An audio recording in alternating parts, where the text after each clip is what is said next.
The colour of the trees changes because we change from larch to pine. From his home in the Republic of Ireland, Seamus Murphy shows his friend Peter where the Irish border runs. Brexit is a constant topic of conversation and concern for them. Some cynical humor helps. It would be illegal for Augie to take his dog from that house down as far as those pine trees. Because once he passes the pine trees, he's in the Republic of Ireland, but his dog would not be allowed to enter there. It would need rabies shots. I'm not too sure Augie's going to comply with that regulation, mind you, you know. I have my doubts about that. Here in the border region of Armagh, people aren't big sticklers about regulations. Seamus Murphy says smuggling was part of everyday life when he was a boy. Though most of the time the goods involved were fairly innocuous. Detergent, butter, or a couple of sheep. You get a carrot in on your blind side. Almost anybody over 50 years of age have themselves some smuggling skills. We admired smugglers when we were children. There were legends, there were Robin Hood figures in this area. So there was no social condemnation of a smuggler. Smuggling was perfectly respectable business to be in. Mick, who prefers to keep his last name to himself, says he too smuggled goods back then. The truck driver brought his cargo across the Irish border on country roads, avoiding the customs officers altogether.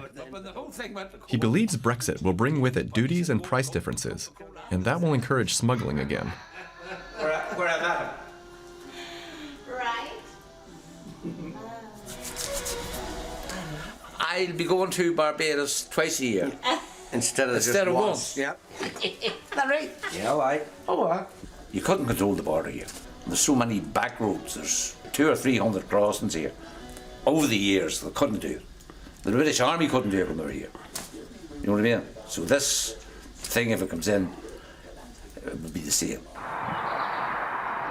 In the old days, these warehouses right by the border were used to smuggle in cattle, grain, heating oil, and other products until the EU customs union and open borders made it unprofitable.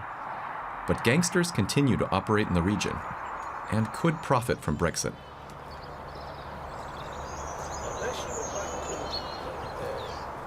The danger is very substantial. There are people with access to hundreds of thousands of pounds to invest in the goods that they want to smuggle, and those are the people with existing links to crime gangs. They will work together just as criminal gangs have cooperated with, particularly in illegal cigarettes and importing of illegal cigarettes from Eastern Europe, from Lithuania and from Spain. After Brexit, it could be more lucrative for these gangs to smuggle beef from the UK into neighbouring Ireland and then sell it for higher prices in the EU. The only way to stop them would be to implement tougher border controls. But politicians warn that that could also reignite the Northern Ireland conflict. Brexit has the potential to bring us back there. If there's any infrastructure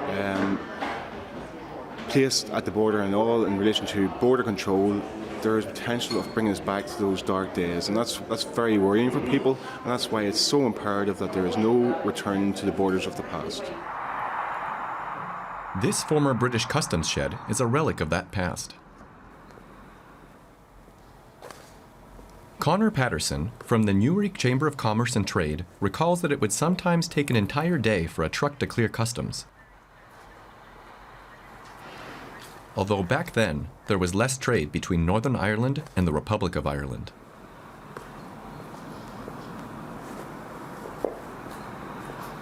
This facility was built here in an area that was secure. We have cameras, we had the British military very close by. The previous facility was destroyed in an IRA bomb which killed 9 people, and that's where the actual origins of the political conflict came from. That's why 300,000 British soldiers served in Northern Ireland during the course of the 30-year conflict.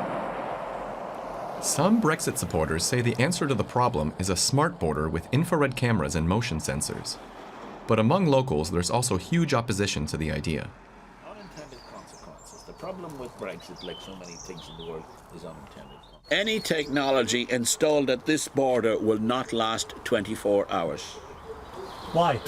because it will be either blown up by paramilitaries or ripped down by respectable people like me.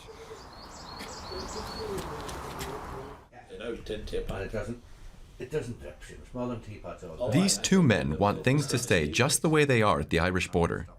They view Brexit as a threat to peace and stability in the region. And no one wants the Troubles to return. Keep that.